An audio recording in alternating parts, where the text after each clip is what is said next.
हिंदी पढ़ने वाले छात्रों का एक बार फिर मैं आर्यश यादव अपने हिंदी कविता चैनल में स्वागत करता हूं।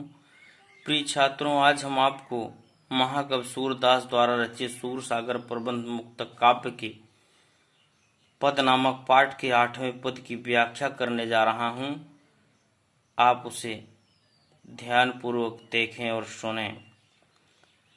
उधो मन न भये 10-20, एक हु तो सो गयो श्याम संग को अवराधईस।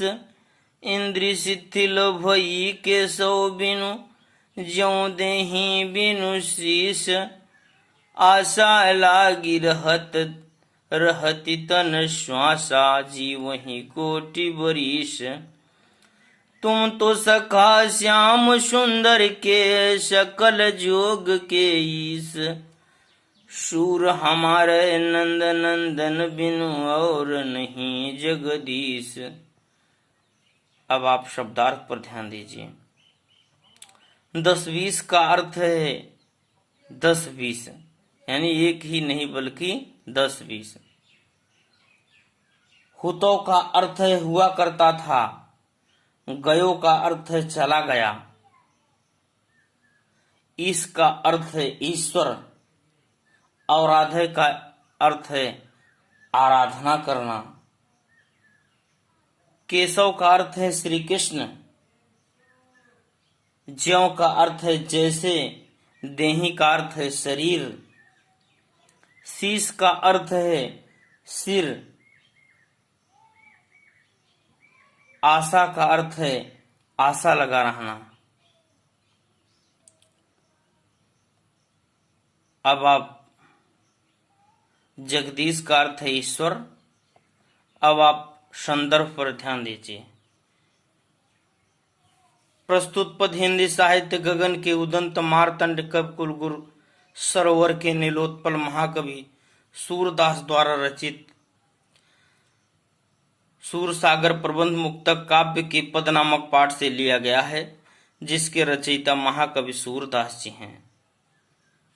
प्रसंग रूप में आप ध्यान दीजिए। इस पद में महाकवि सूरदास ने भगवान श्री कृष्ण के मथुरा चले जाने के बाद गोपियों का उनको याद करके व्याकुल होने का अत्यंत मार्मिक चित्रण किया है। अब आप व्याख्यान पर ध्यान दीजिए। कहें उधो मन न भये 10-20। महाकवि सूरदास जी लिखते हैं कि गोपियां कह रही कि हे उधो, हमारे पास कोई 10-20 मन नहीं है। कहें एक हु तो सो गयो श्याम संग को अवराधीस। मेरे पास एक ही मन था, वह भी मेरे प्रीतम श्याम सुंदर श्री कृष्ण के साथ चला गया। जब वे गोकुल से मथुरा जा रहे थे तभी मेरा मन उन्हीं के साथ चला गया। को अवराध है इस। मैं किस मन से निराकार ब्रह्म की उपासना करूं। कहें इंद्रि शिथिल भई के सो बिन ज्यों देहि बिन शीस। गोपियां उद्धव से कह रही हैं कि हे उद्धव, श्याम सुंदर श्री कृष्ण के बिना हमारी समस्त इंद्रियां शिथिल हो गई। शिथिल का अर्थ कमजोर पड़ गई हैं। कहें ज्यों देहि बिन शीस, जिस प्रकार बिना सर का धड़ हो।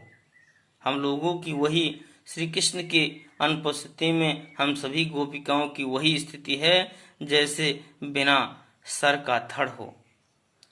कहें आशा लागी रहत तन श्वासा जीवहि कोटि बरीस। हे उद्धव, हम श्याम सुंदर श्री कृष्ण की आशा में करोड़ों वर्षों तक जीवित रहूंगी। जीवहि कोटि बरीस, एक नहीं करोड़ों वर्षों तक उनके आने की आशा में जीवित रहेगी। कहें तुम तो सखा श्याम सुंदर के सकल जोग के ईस। हे उद्धव, तुम तो मेरे प्रीतम श्याम सुंदर श्री कृष्ण के परम मित्र हो और समस्त योगों के अधिष्ठाता अर्थात जानकार हो। शूर हमारे नंद नंदन बिन और नहीं जगदीश। महाकवि सूरदास जी लिखते हैं कि गोपियां उद्धव से कह रही थी कि हे उद्धव, हमारे तो नंद नंदन अर्थात नंद के पुत्र श्री कृष्ण ही हैं और कोई दूसरा ईश्वर नहीं है।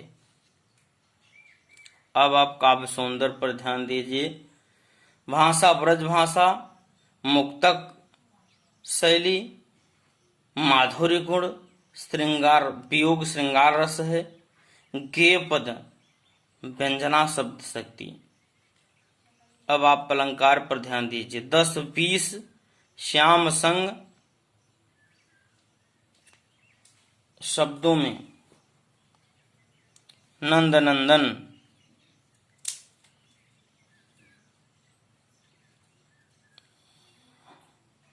नंद नंदन शब्द में स और न वर्णों की पुनरावृत्ति होने के कारण यहाँ पर अनुप्रास अलंकार है। ज्यों देहि बिन शीस, कहें ज्यों देहि बिन शीस, ज्यों देहि बिन शीस में उपमा अलंकार। प्रिय छात्रों, इस प्रकार से हमारे वीडियो को आप लाइक करें, अपने खास दोस्तों के साथ शेयर करें, ज़्यादा से ज़्यादा सब्सक्राइब करें तथा अन्य वीडियो को प्राप्त करने के लिए हमारे बेल आइकन को प्रेस करें। धन्यवाद।